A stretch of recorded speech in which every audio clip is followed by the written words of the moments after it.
ডিসেম্বরের মধ্যে জাতীয় নির্বাচন দাবি করেছেন বিএনপির জাতীয় স্থায়ী কমিটির সদস্য সালাউদ্দিন আহমেদ। বিকেলে খুলনা সার্কিট হাউস ময়দানে তারুণ্যের সমাবেশে এই দাবি জানান তিনি। খুলনা প্রতিনিধি শেখ লিয়াকত হোসেনের রিপোর্ট, জানাচ্ছেন ফারিয়া হাফিজ নিঝুম। শনিবার খুলনা ও বরিশাল বিভাগের সমন্বয়ে খুলনা সার্কিট হাউসের ময়দানে তারুণ্যের সমাবেশের আয়োজন করে বিএনপি।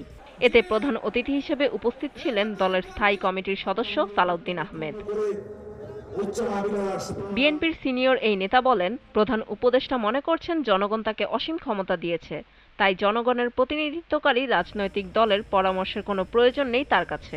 নির্বাচন অনুষ্ঠানের জন্য যদি অন্তর্বর্তীকালীন সরকারকে ঘেরাও করতে হয়, তা হবে আমাদের জাতির জন্য একটা দুর্ভাগ্য।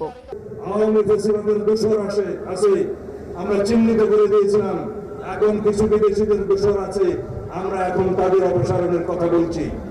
আর যারা এনজিও মার্কা উপদেষ্টা আছে, যারা আপনাকে পরামর্শ দিচ্ছে, বাংলাদেশের জনগণের কথা শোনার প্রয়োজন নাই, তাদেরকে আপনি অপসারণ করুন, না হলে আপনি সসম্মানে বিদায় নিতে পারবেন কিনা আমি অন্তত সংশয় প্রকাশ করি।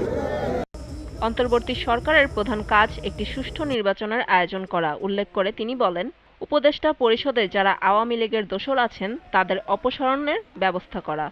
আপনার একমাত্র ম্যান্ডেট বাংলাদেশে একটি সাধারণ নির্বাচন অনুষ্ঠান করা, সুষ্ঠু, নিরপেক্ষ, অবাধ নির্বাচন অনুষ্ঠান করা।